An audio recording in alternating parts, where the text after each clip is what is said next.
ఎన్నికలు ఏవైనా కాంగ్రెస్ సత్తా చాటుతోంది. మొన్న పంచాయతీ ఎన్నికల్లో విజయదుందుబి మోగించిన హస్తం పార్టీ మున్సిపల్ ఎన్నికల్లోనూ విక్టరీ కొట్టింది. 116 మున్సిపాలిటీలకు ఎన్నికలు జరగగా 90% సీట్లు దక్కించుకుంది.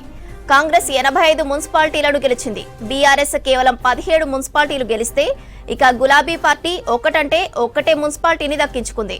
ఇటు కార్పొరేషన్లలోనూ హస్త హవా కొనసాగింది. 7 కార్పొరేషన్లకు ఎన్నికలు జరిగితే మిత్రపక్షాలతో కలిసి 6 మేయర్ పదవులను దక్కించుకుంది. ఇక కరీంనగర్ మాత్రమే బీజేపీ ఖాతాలో వేసుకుంది. గులాబీ పార్టీ అయితే కార్పొరేషన్లలో పత్తా లేకుండా పోయింది. ఇదే విషయంపై మరింత సమాచారం షరీఫ్ అందిస్తారు. షరీఫ్, మున్సిపల్ ఎన్నికల్లో ఓవరాల్ గా కాంగ్రెస్ 90% సీట్లు సాధించినట్లు తెలుస్తోంది. అప్డేట్స్ ఏంటి? ఎన్నికల కంటే ముందే కాంగ్రెస్ పార్టీ చాలా స్పష్టంగా చెప్పింది. పిసిసి చీఫ్ మహేష్ గౌడ్ తో పాటు సీఎం రేవంత్ రెడ్డి దగ్గరుండి ఎన్నికల ప్రక్రియను దగ్గరుండి అబ్జర్వ్ చేసినటువంటి పరిస్థితులు మనం చూసినాం. చాలా సార్లు జూమ్ సమావేశాలను ఏర్పాటు చేశారు. ఏఐసిసి ఇన్ఛార్జ్ మీనాక్షి నటరాజన్ తో పాటు తెలంగాణ ఏఐసిసి కార్యదర్శులు కూడా మినిట్ టు మినిట్ అప్డేట్స్ తీసుకున్నారు. మొదటి నుంచి ప్రతి నేత అదే చెప్తున్నారు. ఖచ్చితంగా ఈసారి మున్సిపల్ కార్పొరేషన్ ఎన్నికల్లో 116 కార్పొరేషన్స్ ఏవైతే ఉన్నాయో వాటిలో ఖచ్చితంగా హస్తగతం మెజార్టీ స్థానాలు చేసుకుంటుంది హస్తం పార్టీ అనేటువంటి ధీమాను వ్యక్తం చేశారు. అవి ఇప్పుడు నిజమైందనే చెప్పాలి. దాదాపు 85కు పైగా మున్సిపాలిటీలు హస్తం బాగా వేసింది. ఆ ట్రెండ్స్ స్పష్టంగా మనకి కనిపిస్తున్నాయి. 7 మున్సిపల్ కార్పొరేషన్ లో 5 కాంగ్రెస్ గెలుపొందింది. కొత్తగూడెం మేయర్ పీఠాన్ని మిత్రపక్షం సిపిఐకి ఇచ్చింది. మొదటి నుంచి మనం చెప్తున్నాం, ఫ్రెండ్లీ అలయన్స్ అసెంబ్లీ ఎన్నికల్లో ఉండే, పార్లమెంట్ ఎన్నికల్లో ఉండే, అదే తరహాలోనే ఫ్రెండ్లీ కాంటెస్ట్ లో భాగంగా వాళ్ళకి అవకాశం ఇచ్చామనేటువంటి విషయాన్ని మంత్రి పొంగులేటి చాలా స్పష్టంగా మీడియా సమావేశం ఏర్పాటు చేసి చెప్పారు. ఆ తర్వాత మళ్ళీ నెగోషియేట్ కోసం సీఎం రేవంత్ రెడ్డి దగ్గర రావడము, ఆ బాధ్యతను నెగోషియేట్ చేసేటువంటి బాధ్యతను పిసిసి చీఫ్ మహేష్ గౌడ్ కి అప్పచెప్పడము, ఆ తర్వాత పొంగులేటి శ్రీనివాస్ రెడ్డి ఉండడము, వీళ్ళంతా కూడా నెగోషియేట్ చేసి పల్లా వెంకటరెడ్డి అదేవిధంగా ఈటీ నరసింహులు ఇద్దరు కూడా సీఎం నివాసానికి వచ్చి నెగోషియేట్ సక్సెస్ఫుల్ అయింది. చర్చలు ఫలించాయి.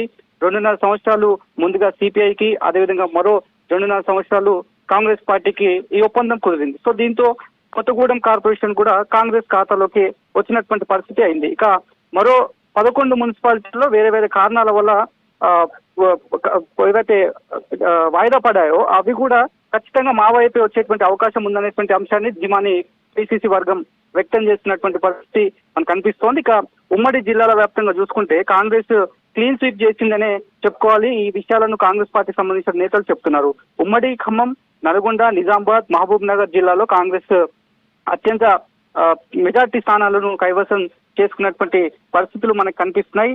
మరోవైపు వాయిదా పడ్డటువంటి ప్రాంతాలు ఒకసారి చూస్తే కనుక ఇల్లందు, సుల్తానాబాద్, ఇబ్రహీంపట్నం, కాగజ్ నగర్, చేతనపల్లి, ఖానాపూర్, జహీరాబాద్, ఇంద్రేశం, డోర్నకల్, జనగాం, తొర్రూరు ఈ 11 ప్రాంతాలకు సంబంధించినటువంటి వాయిదా పడింది. వేరే కారణాల వల్ల, చెదురుమదురు ఘటనల వల్ల, డిస్టర్బెన్స్ వల్ల వాయిదా పడింది. ఈ వాయిదా పడ్డటువంటి మున్సిపాలిటీలో కూడా తమ వైపే వచ్చేటువంటి అవకాశం ఉంది. చాలా మంది రెబల్స్ నిలబడ్డారు, స్వతంత్ర అభ్యర్థులు కూడా నిలబడ్డారు. వాళ్ళు నిలబడి గెలిచిన తర్వాత మళ్ళీ గవర్నెన్స్ ని మెచ్చి చాలా మంది కూడా వచ్చారు. దాంట్లో భాగంగానే ఆల్ ఇండియా ఫార్వర్డ్ బ్యాక్ సంబంధించినటువంటి కౌన్సిలర్లు కూడా చాలా మంది వచ్చి గెలుపొందినటువంటి వాళ్ళు వచ్చి కూడా సీఎం దగ్గరికి వచ్చి మర్యాద పూర్వకంగా కలిసి తాము కాంగ్రెస్ తో పనిచేయడానికి సిద్ధంగా ఉన్నాం, మాకు ఎలాంటి భేదాభిప్రాయాలు లేవనేటువంటి అంశాన్ని యునానిమస్ గా వచ్చి వాళ్ళు కూడా జాయిన్ అయినటువంటి సిచ్యువేషన్ చాలా ప్రదేశాల్లో, ఇటు మొయినాబాద్ మున్సిపాలిటీకి సంబంధించి కావచ్చు, అదేవిధంగా ఇటు ఏదైతే నిజామాబాద్ కి సంబంధించినటువంటి ఏరియాల్లో కూడా చాలా మంది యునానిమస్ గా వచ్చి స్వతంత్ర అభ్యర్థులంతా కూడా కాంగ్రెస్ పార్టీలో చేరారు. దాంతో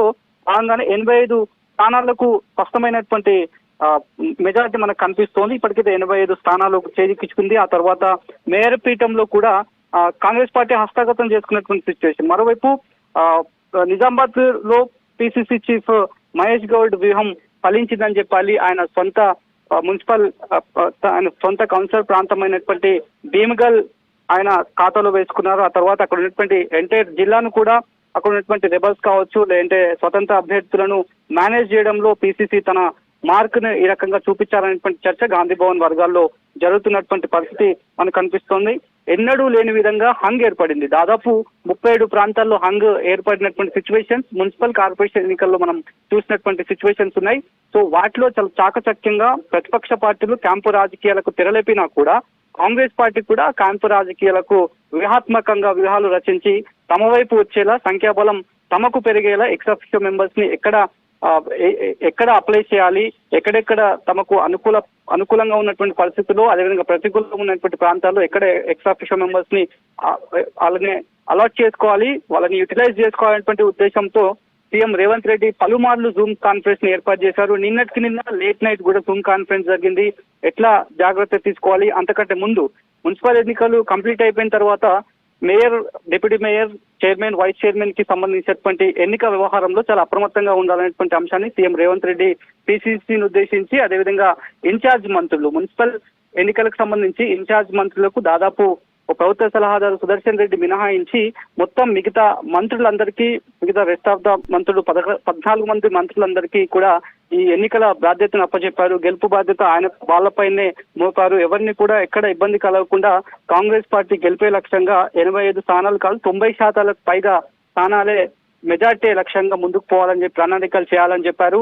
వాళ్ళు చెప్పినట్టే ఆ ఫిగర్ దాటేటువంటి అవకాశం ఉంది. ఇప్పటికే స్పష్టంగా 85 స్థానాలు మున్సిపాలిటీలు కైవసం చేసుకుంది కాంగ్రెస్ పార్టీ.